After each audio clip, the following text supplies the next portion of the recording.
All right, hello everyone. Welcome to episode 97 of the MONG podcast. My name is Miles Farrington. I'm joined by my two co-hosts, Adam Leonard, What it do? best intro I've heard so far, and Jordan Leffler. What it do? All right, sure, that works. Anyway, you all know us and love us, and we love you too. So, let's jump right into things. Anything going on with the site beyond it being alive and well again, which was happening last week, but still? Live and well as always. Esteban, shout out, just published his Tie 4 review, so go check that out. Tie 4? Tie, the Tasmanian tiger or something like that. Oh, okay, all right. I thought you Yeah, meant like Thai food. I was very confused because no. I've been craving some recently. See, my brain went Tie Fighter for some reason, but yes. It sounds like Um, a Crash Bandicoot knockoff. It does. I think I don't know. I don't know exactly as I've not played them, but I remember that the previous ones apparently have been like third person, and this one is now like a side scroller. Oh, Okay. They're interesting change. platforms. Yeah. Okay. Another Uh, site-wide event. You might notice a cup.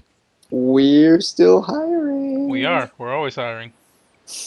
We have magical cups that have the text disappear as you wash them. This cup used to say Wolfenstein. For anyone who's been watching the podcast, you'll I'm notice sorry. it no longer says that. I'm sorry, Miles. Did you go in the dishwasher too many times, or what? No, honestly, like it started degrading, and I got this like last year when Watch Dogs released. So it like started degrading yesterday. I just looked at the smudged whiteness on it, and I was like, "Nah, let's just get rid of that." You got it when Watch Dogs released. I don't understand the connection there. Like they were doing a trivia tech trivia question whatever those things are called. They're doing trivia for Watch Dogs, and I completely blew that other dude out of the water because we were the only two contestants. And he was like the guy just had a box, and he's like, "All right, pick something whenever you got a question right." So I like don't like picking things that would just sit there, so I like to have functional items. And this mug has given me many drinks. I'm Well, gonna there you drink some more. go. Yeah. I'm sorry. I'm sorry that it's faded though. To be fair, I did not even play Wolfenstein, so But it is not faded from your heart. I mean it's a cup. I just thought that'd be a fun little Easter egg for anyone who's been watching the podcast and been wondering, has that text been slowly disappearing? Yes, it has. Um, So what we need is like a YouTube video of a time lapse of the cup showing like the logo slowly fading over many podcasts, like we for should have 100. that. And if And someone Adam, else wants to, and Adam should do it. yep. If someone else wants to do that, you are free and welcome to do that. I will Jordan, not. that's totally not going to happen. But all right. All right. So, what's been going on? What you been gaming on, Adam? This week I've just mainly been playing. Well, okay, I've got like kind of a double video game related thing. A video game I've been playing, and then something video game related that I've been watching. So, over the last week, I've been playing Persona 4 Dancing All Night. As I mentioned, that I got the collector's edition last week, Hmm. and I watched all of the Persona 4 animation. How was it?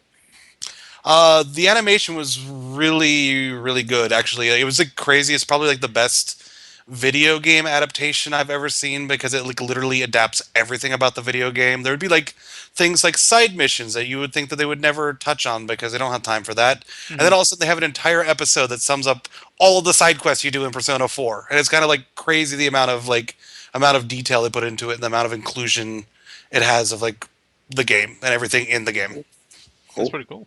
Yeah. hmm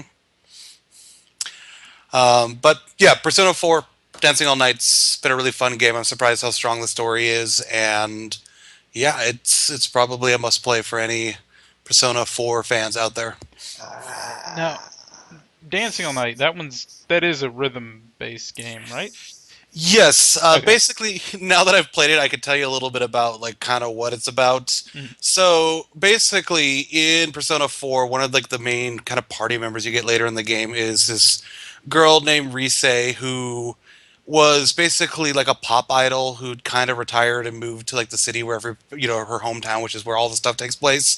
The Mm. game takes place in the future, and she's decided to become a pop idol again, and she's brought the entire group together in order to do like a dance for her like concert. And then they discovered like that basically pop idols and people are getting like kidnapped and put into comas because there's like a mysterious dance world where they have to battle shadows by using expression through dance. That sounds amazing. That's Yeah, just crazy enough to work. it's pretty fun. And actually, that does sound interesting. If I was gonna play a rhythm game, I would make it that one.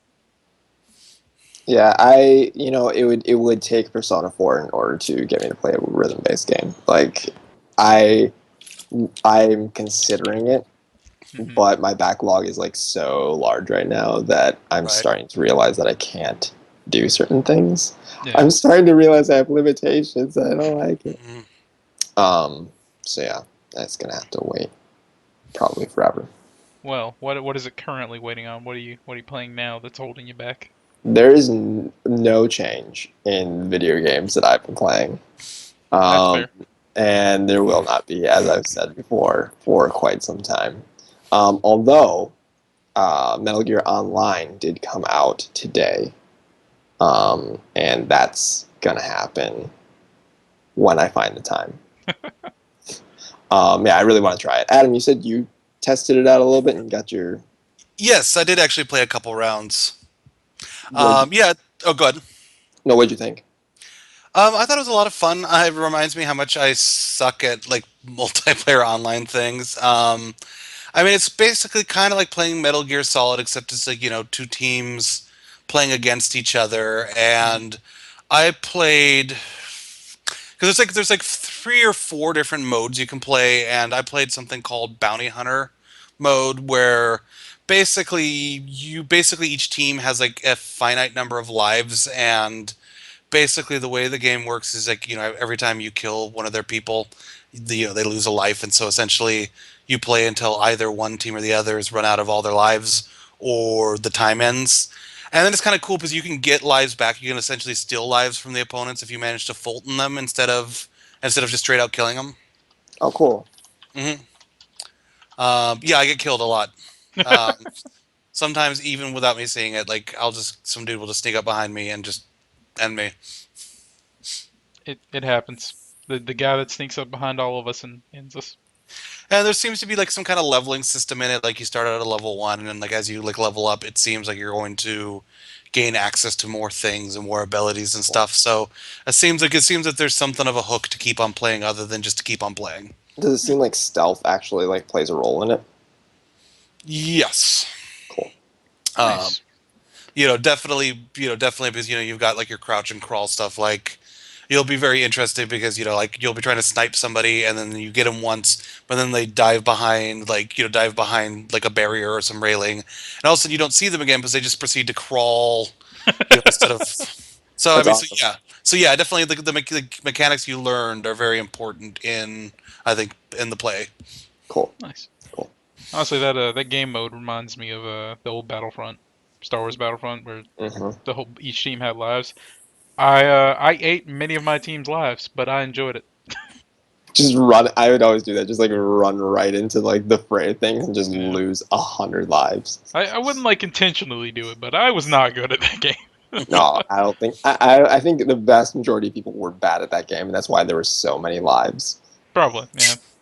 That's how online gaming works. Most people are really bad, so when someone like stands out and does like 50 and 1, they really stand out. hmm Yep. Yeah. All right, Miles. I'm gonna say what I told you all earlier before Of podcast. course. Why are hmm you searching, Cortana? What are you doing? She Don't wants to make you feel no stop. better. She wants to make you feel better. And of course, she successfully got my window to change. Cortana's trying to take over my computer, randomly searching for things. Um, So I'm still playing Destiny, and although there are many things that I could be doing, like trying to get exotic swords or exotic exotics, the two things I'm trying to do are raid and get a one little piece of armor. It has a really difficult name, so I'm not going to say it, but it's the Echo Chamber unique armor piece for those of you who play Come on, Destiny. Miles. Give it a go. Come on. God, I have Do to it look for it up us. again. Do it for us. The it's a Mm. um Oh yeah, yeah, Oh, of it's course. It is the Theosian Vibrissae. I don't know. I'll copy paste it nowhere because it'll mess up the video if I do it. TheosYion space VIBRISSAE. That is what I've been trying to get from a lovely little boss, and I played that strike about 52 times between last night and today, and I still haven't gotten it. So I'm really So here's the question: are you going to keep trying? yes.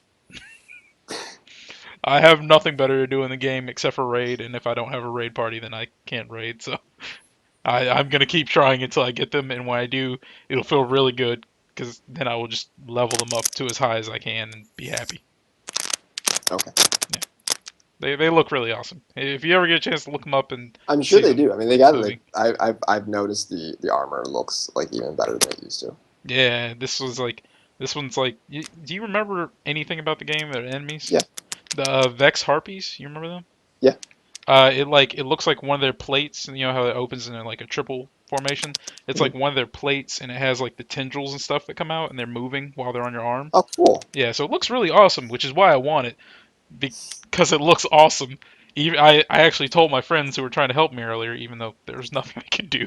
Uh, I was like, I don't care if I get it and it's like light level 200, which is really low, and has like really crappy stats. I'm gonna use it just because it looks awesome. So yeah, that's how my gaming has been going between that Cool. and work. Cool. So yeah.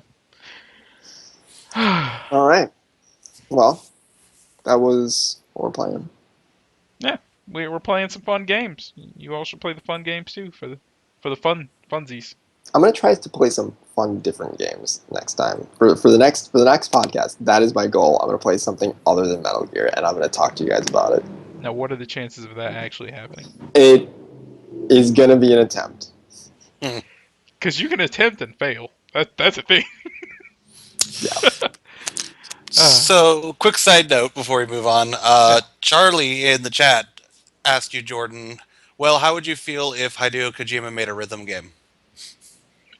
We've talked about this in the general chat before. I don't know if Charlie was there for that, but I would buy it if it was Hideo Kojima. I would buy it. So you want That to see would that'd be you want good. to see Snake just over there popping and locking and doing the I would disco? rather other characters be involved, but yes, I think Snake would be acceptable. Snake, Metal Gear's challenge you to a dance-off. Snake! Well, let's be honest. Snake. Quiet already does a lot of dancing, yeah. Yeah, Yeah. So there you go. Yeah, give it half of it. dancing though. I guess you could call that dancing. We're gonna call it dancing. It's dancing you might be able to see at certain establishments. Dancing all night. I hate what has become of this, and I'm gonna move us on. Yes, let's quickly do so. So, there's no good segue for this. News from nowhere. Dun-dun-dun-dun-dun. So yeah, we have a few stories this week. We probably won't cover them all because we're changing things up, as you've seen from the last two podcasts. So how do y'all feel about like just like whoever gets, whoever's turn it is, just as the piece that interests them the most, I guess. Random pick. Yes, Yeah. let's do it. Whatever, I that like sounds that. good. Unless there's like something that's just like ground-shakingly amazing, which I guess I'll just handle that. In That's that one of case. the ones that we'll pick out. Yeah.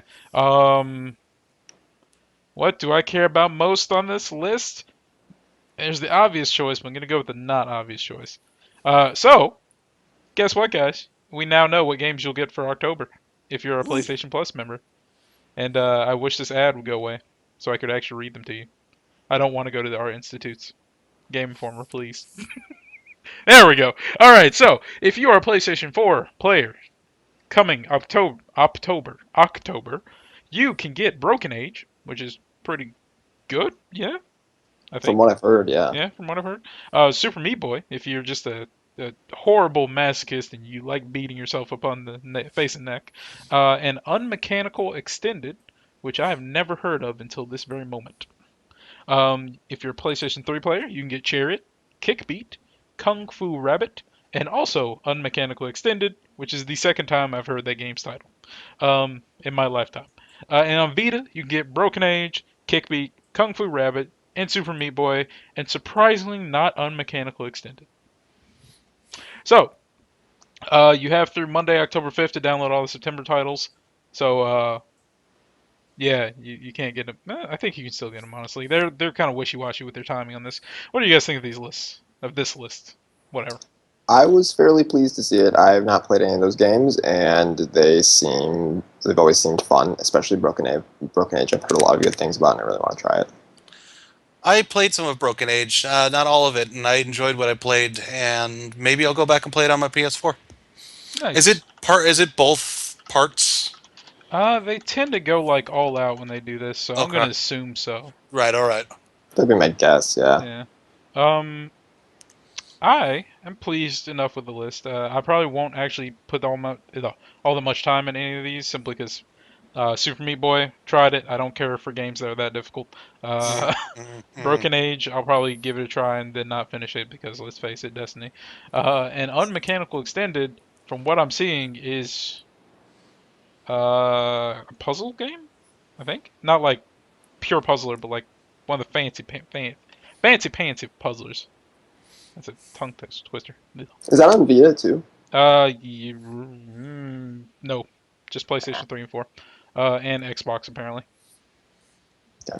Yeah, so yeah, it's an interesting list. I'm sure someone's gonna be extremely happy with it. You know, it's not out of this world. You know, it's not spectacular, but at the same time, there's a lot of good games coming out, and that was kind of my rationale for it, was that it's a time where I don't think they really want to be throwing out a lot of stuff that's going to be competing with third-party developers that are coming out with big games. Yeah, which makes sense. They're not gonna give us a. I don't know why this is the only big game I can think of, but they're not gonna give us Halo 5 for free because beyond the fact that it's not on this system, just ignore that fact. That would be like the most amazing thing ever. I would actually really, really be extremely PS happy if Plus that Halo happened. 5. You're welcome, fans. Oh my god, that would be like the one box future. That's them like extending an olive branch. It's like, here, we're giving away your game. Give away Uncharted 4 and we're golden. Like Microsoft would like spontaneously combust the moment that happened. What did they just do? Could they How do did it that? happen? Is that even legal? That's not going to happen, but yeah. They just completely redeveloped Halo 5 just for PlayStation 4. They didn't tell anybody. They have Master Chief take his helmet off. It's Nathan Drake. Yeah, exactly. But it's Nathan Drake. Oh, God. Instead of Yeah. Cortana, you have Sully. That would be I, amazing. I don't know if that's an upgrade or downgrade, I'll be honest. That is so an upgrade. Because I guess, yeah, Cortana went crazy, so she left the spot open for Sully. The Sully AI. Now she's like an elderly, like dirty old man who like makes all kinds of innuendos where you're trying to fight the Covenant. Exactly, and So instead of like, kind of just like Sully all the time. yeah. Instead of not wearing clothes, he just has his normal, like, Hawaiian shirt and khakis on. So, All right, moving up to something semi-related to Halo. I'm going to go with the not obvious choice for me and go for Miles's obvious choice, oh, you sneaky. which is, well, not sneaky actually, because that was the obvious choice. Bungie introduces microtransactions to Destiny. This is a Game Informer article that I'm going to be reading word for word. Starting on October 13th, players will be able to buy a new character emote using a new currency called Silver. It's brand spanking new. Yeah, we've never had that before. The first taste is free, but you'll need to spend real-world cash to buy more silver. A few weeks ago, one of Destiny's tower vendors, a woman named Tess Everest, mysteriously disappeared from the game. On October 13th, she'll return with a new role and a new storefront. Tess will be setting up the Eververse Trading Company, a store that will allow Destiny players to exchange a new currency called Silver for one of 18 brand new emotes, similar to those offered via the Taken King Collector's Edition. Silver can be bought with real-world money through the stores associated with each console, but pricing details won't be available until October 13th. Bungie's blog was careful to point out that these items will have no impact to a player's performance in the game itself. If you're not interested in what Tess has to offer, you won't ever be forced to pluck an item off of her shelf. You'll still receive updates to the game, and you won't lose a Crucible encounter or fail to clear a raid because you didn't have the right Eververse Trading Company emote equipped. Our plan is to use these new items to bolster the service provided by our live team for another full year as they grow and create more robust and engaging events that we'll announce later this year. All Destiny players will receive a small amount of silver for free next Tuesday, so you can buy at least a few emotes without paying for them. Miles, Yes. how do you feel about this? I'm gonna buy dances because I really wanted the dances from the collector's edition, but I didn't want to pay $20 for them. Um, so yeah, of course, the knee-jerk reaction for a lot of people is gonna be, microtransactions. No, you're ruining my game. Meh. And then they'll probably still not realize that this doesn't affect them in any way if they don't want to pay real money. So, It's true. listeners, don't complain because it doesn't hurt you in any way. If anything, it helps you. Um, so yeah, that's my opinion on it. Adam, do you got anything?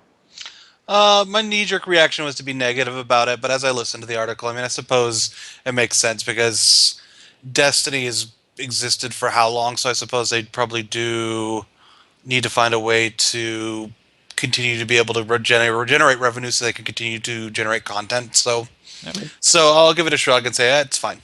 yeah, I have obviously the same knee-jerk reaction as everyone else to this, although I'm not going to give them complete benefit of the doubt. I'm slightly concerned by it. One of the things that turned me off from Destiny was the continued price points that I was going to have to pay in order to continue playing it, mm, and adding more of a reason to pay more money for the game is concerning. Like it's not obviously going to be a reason to continue paying money if you just want to play the game. yeah. I completely understand that. But if this, for whatever reason, turns into something else farther down the line, that would be upsetting. So I think Bungie knows enough to be careful with this. Um, but then again, they've done some really questionable things in the past. So we'll see. Time will tell. True, true. Yeah.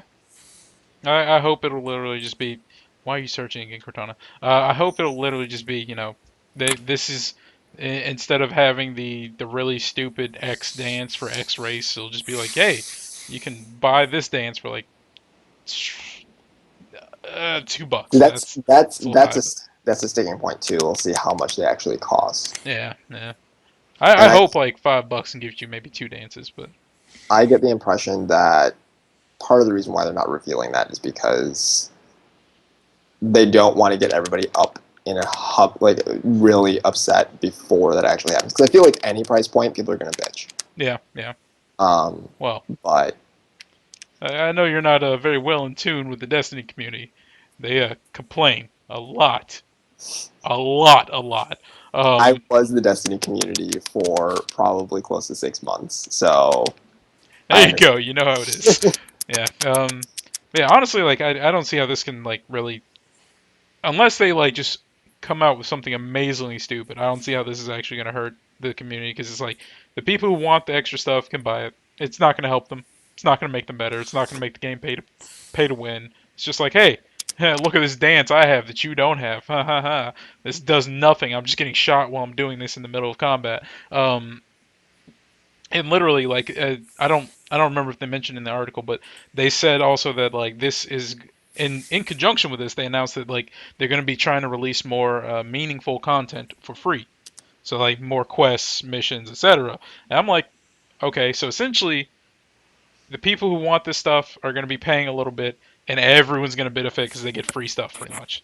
If that's the case, I mean, if it becomes a reason, if it becomes a marketplace for them to create a revenue in order to give more content back to the community, Mhm. that's awesome. That's really, I think that's actually really, really cool. That's a part that um, was missing from that article. I agree, Miles. Yeah. If it ends up being true, um, but yeah, that's cool. If they do that, it's cool. as a parting thought, anyone who thinks that like that massive million number they had when we first started hearing about Destiny is like if you're like thinking, oh, they have this many millions of dollars, why do they need extra money? That was also for their ads and everything, and we've seen how pretty and you know, I don't know what the word is, but pretty those are. So a lot of money has gone into ad revenue and all that also. So Well, I think just in order for the game to survive, I mean, it's essentially an MMORPG, and MMORPGs need some way of continuing to for maintenance, and for more content to be created. yeah, So it makes sense for them to come up with some way other than like charging an extravagant amount for like an expansion or something like that, which you're still going to do. yeah, But charging for every little piece of content. Instead, you're going to get more free stuff. That would be really cool. yeah. I mean, they need to do that. Is my point. They're a big game that wants to continue being a big game. They need to continue finding new ways of bringing money in. Yep. So Now, before we bore Adam to death, go ahead.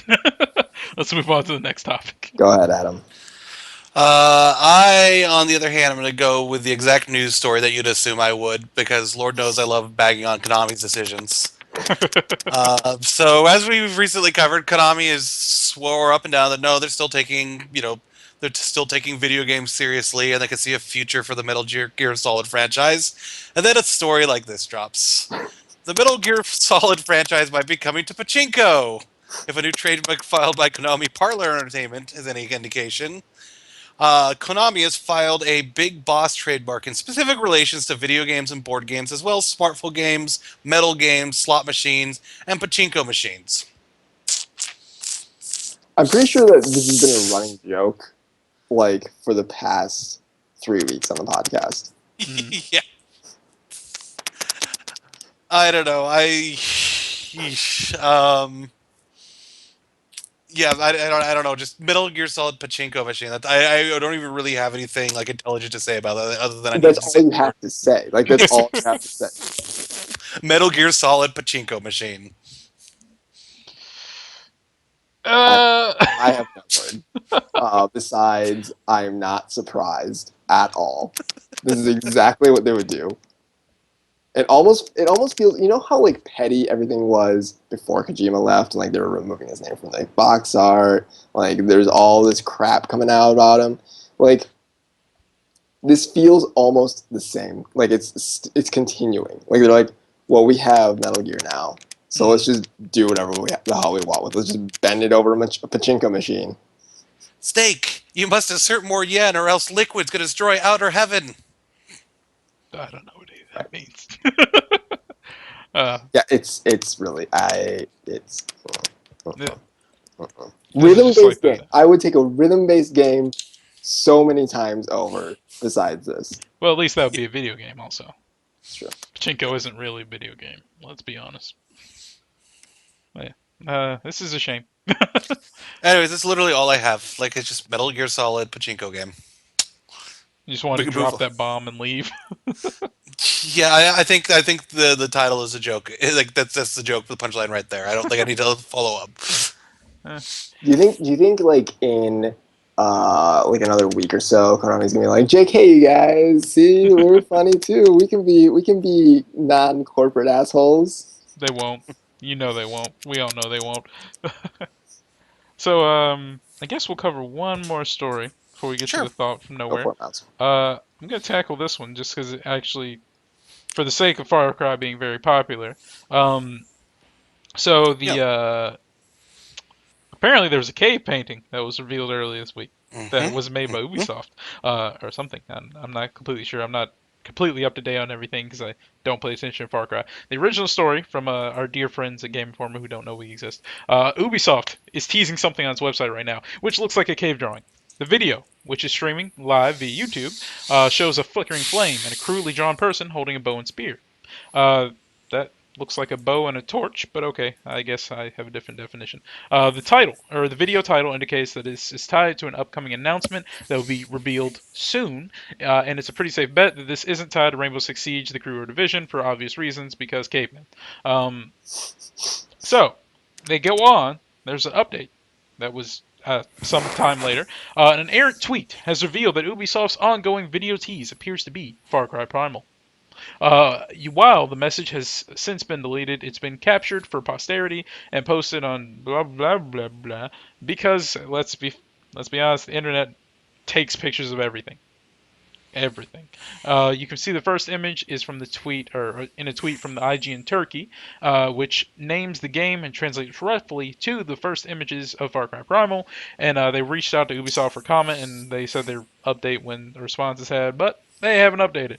Anyway, this Far Cry seems to be taking us to the Stone Ages, Ice Ages. That one, or at least that's what I read. Anyway, so yeah, what do you guys think of this? This is kind of interesting. I should probably add a quick tack on. A reveal trailer has been released. Oh yeah, I forgot about that. I hadn't watched it yet. I'm kind of like I'm mixed because I've only played Far Cry 4, but I really liked Mhm. it, and this sounds cool. Like the only thing that I'm kind of concerned about is like I think the effects of this would have come off better if Horizon Zero Dawn wasn't revealed at E3, and that's my only problem. Like, okay, this sounds cool, but this kind of sounds a little bit like this other game that's already coming out. Yeah. Yeah, I mean, I know that one's like tech, is like kind of futuristic high tech, and the other one's not, but thematically they feel similar. Hmm. I did not even think of that, and you're kind of right. But although, again, though, one of them's first person, the other one's third person, Yeah, I guess that's true. Valid. and they're also going to be. I mean, they're going to be very different games, I'm sure.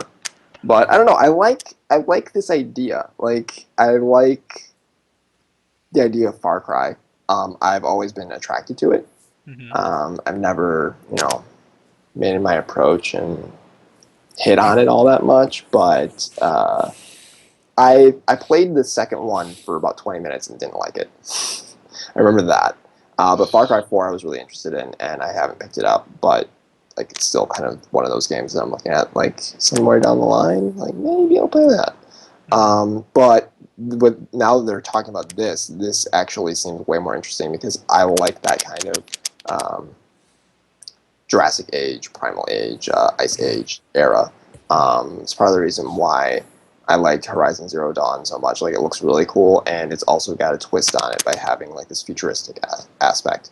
Um, yeah, I want to go hunt a woolly mammoth. That's cool. I'll do that. I think it's probably a wise move for Far Cry to mix it up by going just like in a radically different direction instead of it being in yet another fictional like kind of like war torn country where you have to like interact with all these natives. I think it's kind of cool that they're going radically different, just setting it in a completely different time and place. Hopefully that will kind of refresh the series. Did you watch the trailer, Adam? Yes. Is there a villain revealed? Not really. I recall there's a woolly mammoth and a saber-toothed tiger. Maybe the saber-toothed tiger is a mastermind. Yeah, that'd be impressive. That would be. It's the saber-tooth tiger from Ice Age. But that was a good guy. Yeah, wasn't that Dennis What? Leary? Yeah, it was Dennis Leary. That would be the best if they got Dennis Leary. Dennis Leary as a tiger, or as a saber-toothed tiger. I would buy that game in a heartbeat. So I just thought of this. But has anyone else noticed like actually, it wasn't a trend, but like how the first Far Cry was something completely zany, and they got like kind of down to earth with the second one, then the third one, then the fourth one, and now Far Cry Primal. I'm just gonna call it no Far Cry Primal's coming out. Kind of wonder if like this is. I don't know where I was going with that thought process. It Kind of didn't like, really pan out. are you thinking that they're kind of like doing a throwback to the first one? No, because the first one was like with mutants and like Right, monsters and junk. So right. I don't think they're going that far because this. Otherwise, I just find it interesting they're going to the Stone or Ice Age. Just like I wonder what made them decide on the Ice Age, because like I'm sure they're tired of doing Wildlands. Because even though the first one had monsters and mutants, it was still in like jungles and junk. Well, I can actually say that I remember some time ago reading a news story that Ubisoft had been circulating a survey asking about the Far Cry series and had like a whole bunch of different potential scenarios for a new Far Cry game. Like this was one of them. I think there was one about like a vampire werewolf universe, and so I think that this probably was as a result of some of their marketing research on what people might play. Um, and recently they've gone kind of extreme again before. Because did either of you guys play any of Far Cry Blood Dragon?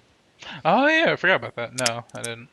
Yeah, that was it was kind of supposed to be like a bad 1980s future action film, and it Mhm. was pretty hilarious and definitely interesting. Uh, I heard really good things about it. Yeah, I yeah, yeah. wanted to play it, um, but I didn't have the game or money. Man, I don't know about anybody else, but I'm not a fan of Twilight, but I would love to play that vampire werewolf game. That actually sounds kind of fun, especially Hmm. if if Ubisoft or the studio behind Far Cry is making it. That could actually be really awesome. Yeah, pretty Yeah. cool. Hmm. But I guess you punks are more interested in the Ice Age, trying to be realistic and junk. Uh, I was kind of sad there wasn't dinosaurs. I would have been like excited if there were like I don't even See, care if it's historically accurate. I just wanted dinosaurs. but then at the same time, though, like you've got Ark, yeah, which back is Well. which seems like a very similar game. They're going to be very different games, but like first person dinosaurs, like hunting, like it feels way too similar. And like I don't know Guess we're just gonna have to go play Turok and cry. why uh, because Turok sucks. Yeah, that's exactly what I meant by that. that'd be a that. Eh, no. I Uh, played Turok 2 back in the day, and that game was stupid hard. the only Turok I had any game time with was the one that came on Xbox 360, and I only played the demo, and I hated it. That was like the remake, I think, wasn't it? Yeah, I couldn't kill the Tyrannosaurus Rex that was at the end of the demo. I was just like, I'm not playing this. I'll be honest. Help me, Turok! Like all the children in the like cages and shit. Like, oh my god, that was the I don't worst. remember that at all. Yeah, Yeah, that I was just the second one. remember playing the original one on N64. I just remember the controls were shit.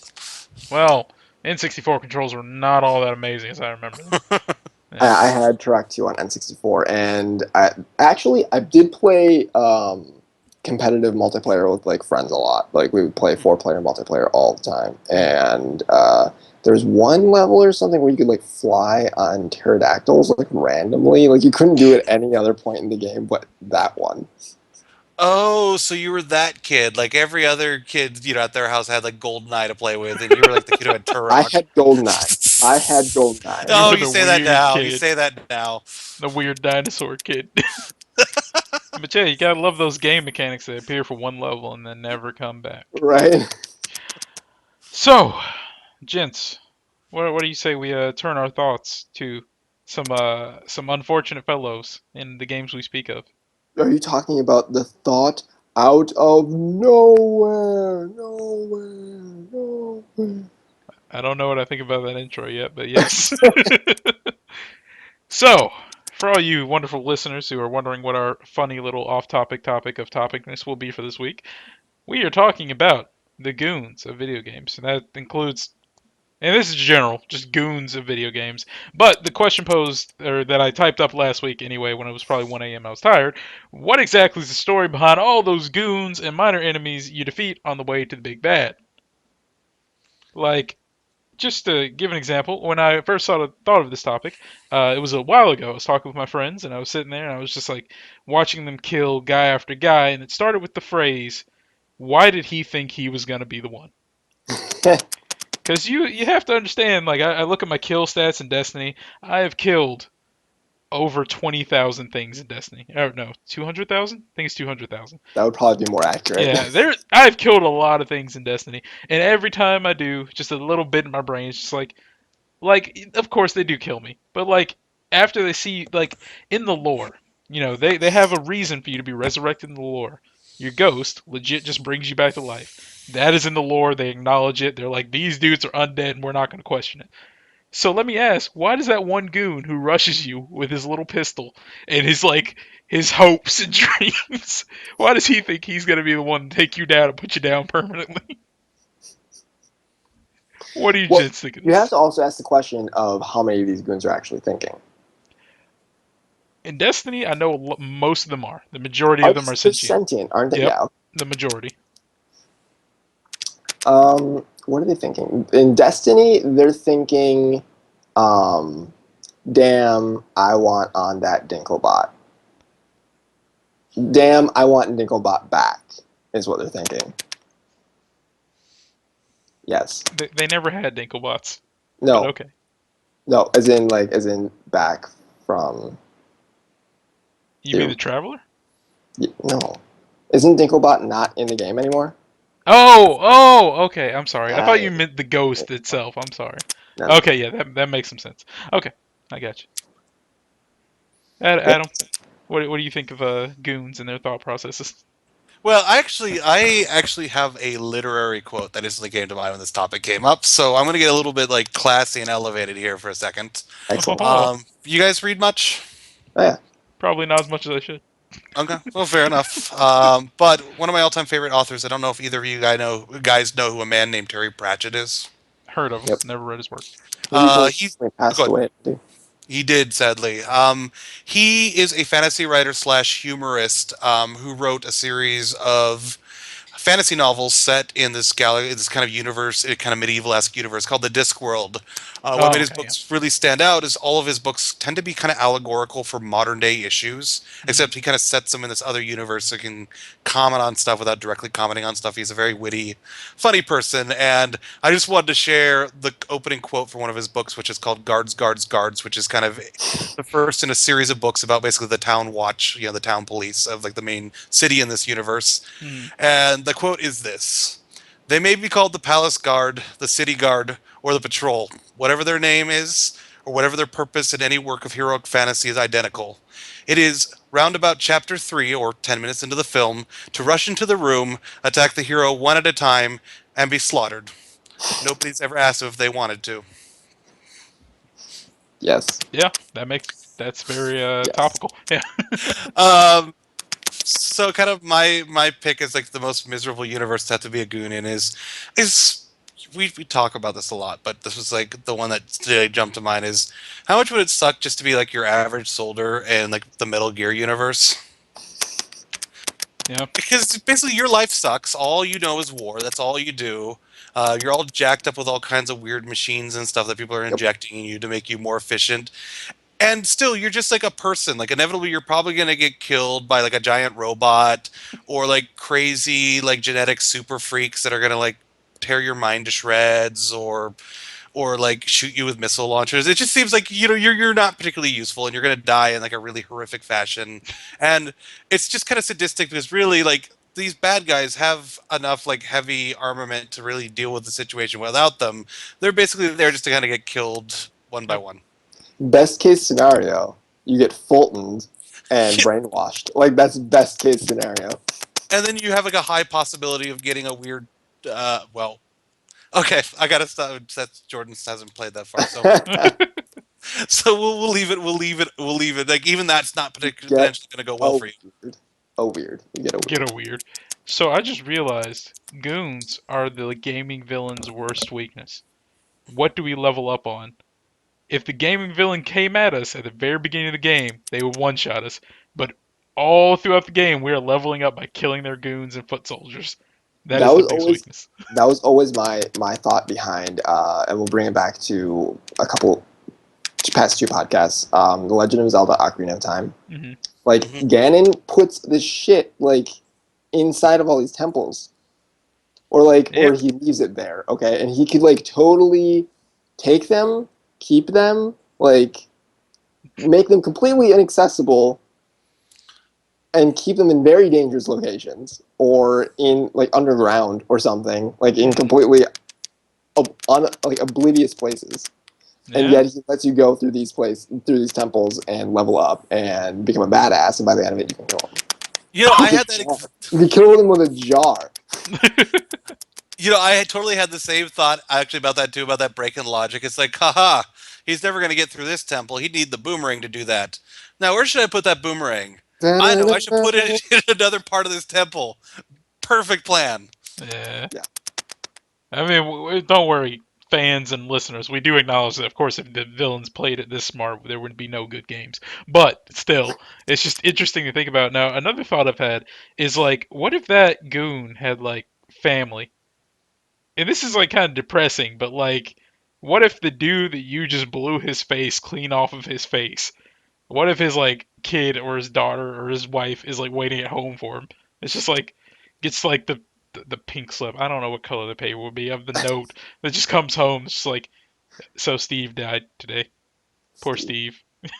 And you have to think of the goons that are with those goons. There's like, Well, oh, go that ahead. was kind of the idea behind like some of the assassinations in Assassin's Creed.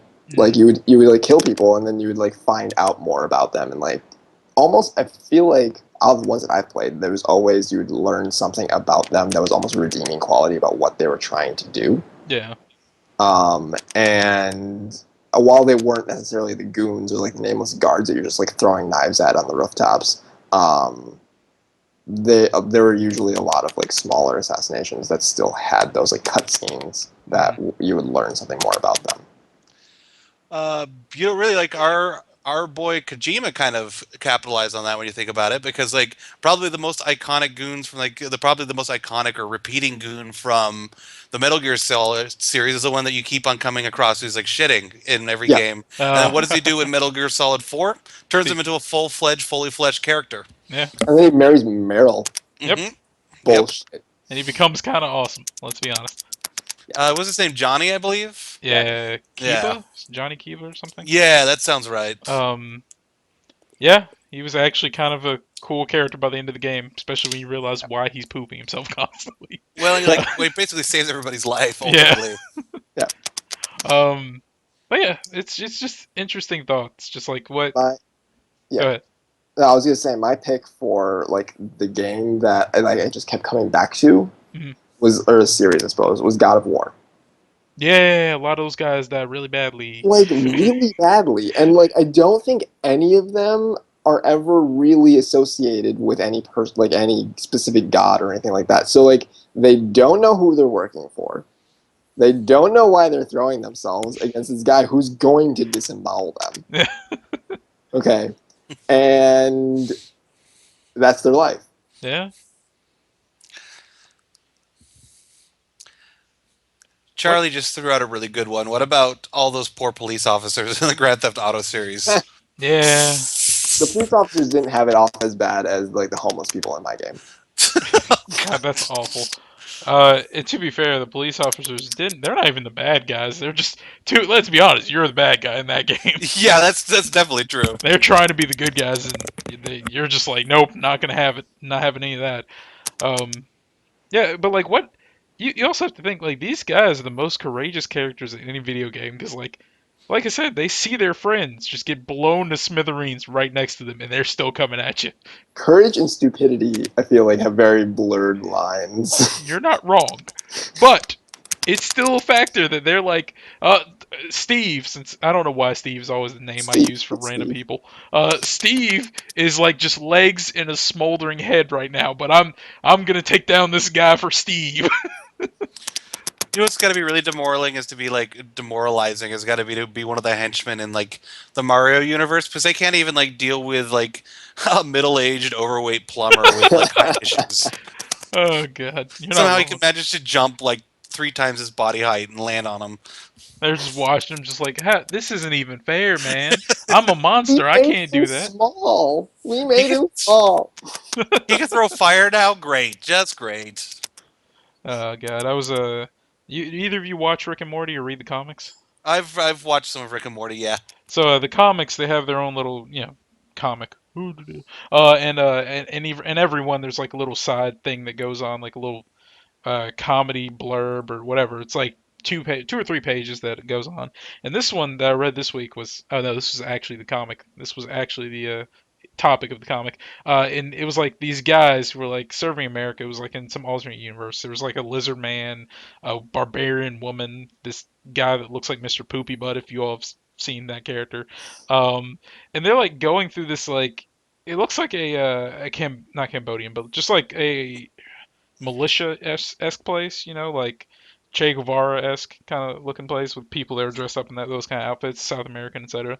And they're going through the place, and like every time like one of them is sneaking up on one of the henchmen, like like even the prisoner that they were going to save, when the henchman opens the door to like wheel in his food, he's like, "Hey, Steve, how's the wife doing? How are the kids?" He's like, "Yeah, they're doing well." He's like, "Oh, that's great. Did you help your wife with her benefit for the was it like amputees in the nation?" It's like, "Yeah, I did. It was a great turnout. It was really successful. We fed a lot of people. It was a nice time." And the dude just comes up behind him and just snaps his neck. It's just like, oh, these are good people. Stop. Uh, but yeah, it's just like I don't know why that I just happened to read that was the issue for this week, and I was like, that is so topical. It's crazy. Very relatable. Yeah.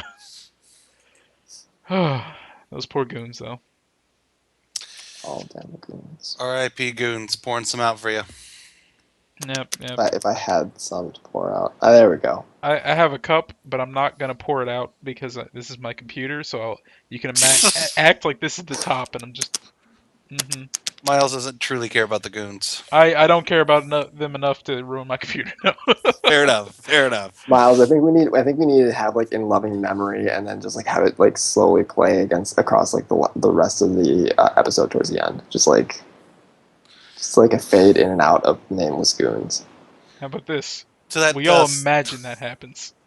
to the tune of that Sarah McLachlan song, "I Will Remember You." No, that I'll song, remember We're gonna you. get taken off of YouTube. Stop. What? No one can take us off for saying "I will remember you." Oh god. But yeah, so like let's say, so I'm assuming your favorite goon, Adam, is Johnny Kiba. I think that was his name. If we're gonna name Uh, favorite goons, All right, if we're gonna keep using this, mm, figure out exactly what it is. we probably let me should. think about that. I don't, because I didn't think about like favorite Goon. That's kind of. Well, if we're gonna be remembering them, we have to remember them for something, you know. I could just go with that. I'm too lazy to think of another answer. I will give my favorite goon award. That, I mean, he's dead, so it doesn't really matter. To Marauder Shields. If you all don't know of this heroic cyborg man beast who tried to save us from a horrible end. He is the last person you kill in Mass Effect 3 before you see that awful ending. Um, it's a Marauder, and in the game it says Marauder as his title, and it says Shields to represent his shields. The community made him into a character, and he is Marauder Shields who died for our sins, but he could not save us, unfortunately. So that is my favorite goon. My favorite, actually, is from a game that we didn't mention here, but it was actually he's not really a character. He falls probably more into goon because you don't expect it to happen. Mm. But did either of you guys play Dragon Age Inquisition? Yes, bits and pieces, most of it, half. Did you get to 12%. the goat herder guy, like the goat people in the marsh? Yeah. I'm gonna say no. You passed judgment on somebody at one point. Oh, that guy. Okay. Yeah, that guy. Yeah. Okay. Mm-hmm. Continue. Yeah, he like you in the game you're passing judgment on people, like you're sentencing them to death or jail or what have you. Mm. And there was one in particular who I was not expecting to come back like into the game, like for me to pass judgment on or something like that. And it was probably one of the most delightful judgment scenes I've ever played. Now we are talking about the dude that was throwing goats at the castle, right? The guy who threw Okay. goats to the castle, yeah. Okay. Yes, that I liked him a lot actually. Yep. I felt really bad because I didn't know what the that one punishment where it's like what is or I sentence you to the one that's essentially like, to have him like put in the three hole thing, the wood thing. I forget what they're called. Oh, Hmm. crap. Whatever judgment is that, I didn't know what the word for that was. So when I saw that judgment, I was comparing it to the other two, and I was like, this doesn't seem so bad, right? Compared to the other two, it can't be that bad. And then I did it, and I realized I looked it up what it was because I got a bunch of disapprovals from people, and I was like, oh no, I didn't want to do that to that guy. He was cool. He threw goats at my castle. I'm pretty sure I sent him like to the Tevinter Imperium or something like that, Yeah, just so he could like wreak havoc over there. he probably threw a lot of goats at people. Let's be honest. He was good at it. Yeah, just chucking goats everywhere. Meh. God, that was hilarious. Just meh. So for the record, it is Johnny Sasaki. He was nicknamed Akiba. Ah. There we go. We got it. We pieced it together, Adam. Yes. So we all like to act like we care about goons, but we don't care about them that much. Because unfortunately, gents, it's about time to end the podcast. Feels like it went very quickly today, actually. Alas. I'm I'm gonna sad my miss you camera's still guys. messed up. Gonna miss you till next week. Miles, you were on a good streak through I know. this episode. I know. It was good for like the first 20 minutes, and it was just like, nope. So, anyway, gents, ladies, whoever's watching this, we love you all. But, So Charlie, uh, Chris, because that's who that person was, real Bruisey. Man Ray Stevens, who I don't. That's me. Wait, is that you? That's me. Oh, okay, you added me on PlayStation. Okay. I did I add you on PlayStation. I did not. I didn't oh, know who that was. that reminds me. We should have done this at the beginning of the episode. We'll do it next week. But we do have a Mong community now Oh yes, we do yes. on PlayStation. on PlayStation. Now they're doing the communities thing with the new update. Join the community. Find out about it. Friend us. We have our usernames. We'll invite you. Indeed, Mm-hmm. for the most part, anyway. I did a sketchy eye look, but my camera's still glitching, so you couldn't see it. Anyway, so everyone who's listening and is loved, as I said before, we record on Tuesday nights and release early on Wednesday mornings, like at 1 a.m. or so.